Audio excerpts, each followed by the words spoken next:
நீ அதுலதான் இருக்க. நீ ஹிட்டாச்சியோட ஷேரிங்கனை பார்த்த அடுத்த நொடியே நீ அவன் கெஞ்சுக்குள்ள நல்லாவே மாட்டிக்கிட்ட.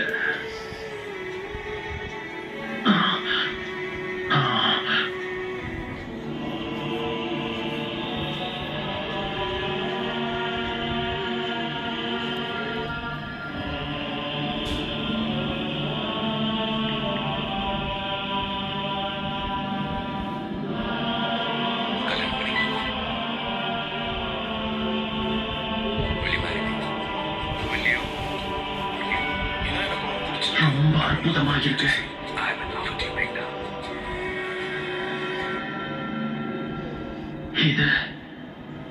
இதுதான் உண்மையான கலை.